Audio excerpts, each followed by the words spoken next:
Hello. Okay. So I was talking about nuclear. Fuck. I had all that stuff on there. All right. Well, I'll restart this. Okay. Argon potassium was the laser I wanted to talk about. Argon potassium for the sake of AR, and K, and then there was ARCO with respect to argon potassium oxygen with respect to white beam, which we were seeking, which took me onto the fact that oxygen 8 is a red. A red a red crystal until it's crushed under pressure in 96 gigapixels, I believe it was, to the format highly magnetic metal, which is in that form as a sphere with a hole in the bottom, like a light bulb shape, kind of, but perfect sphere, and then light bulb, like a thermonuclear warhead in reverse, like anti of that. But instead of using fusion, which we can do that too, if we have a high enough magnetism, it'll auto ignite. We just turn it on, bing, and the pressure of the magnetism will push the ion cloud down to critical mass, and it will ignite, auto ignite into fusion. It's a star chamber. If you don't like that, we can always do uranium 235. And what's cool is iridium, I believe every foot, like a peg, like climbing wall pegs, will actually work. And this part I did not come up with. I just saw it and I thought it was okay. That's what I heard, but that's what I saw. But the part with respect to sputtering is what had come to my mind. So then I got to say that it was actually part of this. So what's cool is ion clouds. Sorry. Okay, ion clouds, they can come through the iridium in the form, not iridium, rhodium. That's what I was saying, iridium. Rhodium, that's what we found. All right, so it'll tunnel for the rhodium in the form like climbing wall pegs through the wall of oxygen 8, and you would just have the contacts exposed so that the plasma balls will come out of every foot, every foot in a perfect sphere, like I guess like a golf ball would look in reverse order, but it would be perfectly hermetically flat, or you might even have grooves every square. Why is there iridium there? I don't know if this stuff is actually really what's in there. I think it's really just simply cracks, and that every so many, but it looked like I don't yet know.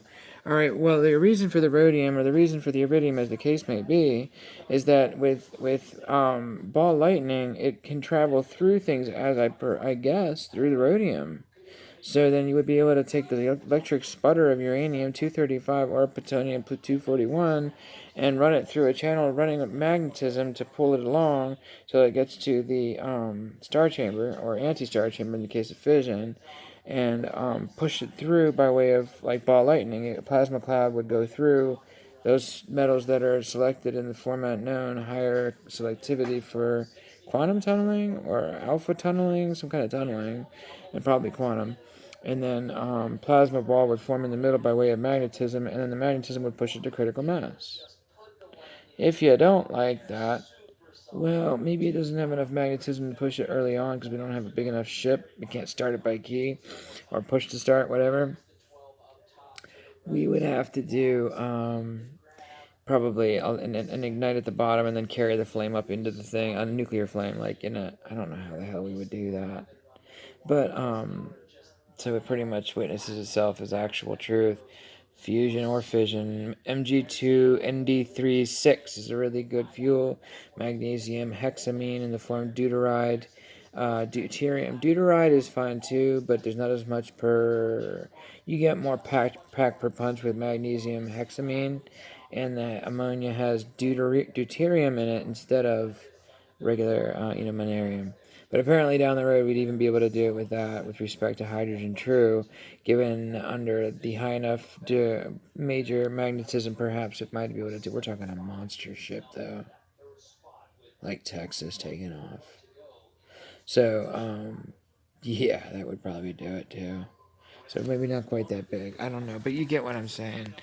I do want to say thank you all for sharing with me in this time past tense. I know that I come off as if I'm, not not really that well schooled yet, but I do understand that we are trying to get this stuff back as far as possible. Because we will be going to Mars, we will be going to Ganymede, Europa, Io, Titan, etc. Pluto is a way station before we head out of the Oort cloud into infinity. We have to live forever in order to have that much fun. Right now, to get to Alpha Centauri, it's literally it's like doing a sentence to go to jail. That's a literal sacrifice. You make a sacrifice against your life. So let's live forever first. We're gonna build an infinity house machine, and we're gonna build, and then I'll give you the other fun things that I have been hearing. I am a big time mouthpiece in that place. I just want to make sure that we get infinity through. I do have ideas in 0 Point, but it's not mine. In truth, they came to me. Ideas. And they usually come on April 13th, given Corinthians 13:4. So we had to always rock, Christian love. I'm all about love. Love is where I found the answers. Even John Lennon witnessed it. Love is the answer. You know what I mean? But really, guys, that was the Beatles, actually. That was John Lennon. Even I don't know the answer in the video, and I'm literally saying it again. I got the argument from. I gotta check after. Okay, and that's me passing it back to myself. So I don't know that, and then I do it, and then I know it. So then I know it and pass it back to when I didn't know it, and then I check it to see if I did in fact check it and did know it. So I have that answer. Just like knowing argon was AR and I didn't know, and I have to check and make certain it's not AG because that would suck. And if it is, then I have to check. It's AR. It's correct. See? Okay. I just wanted to witness that. Peace, love. Have a blessed one, guys.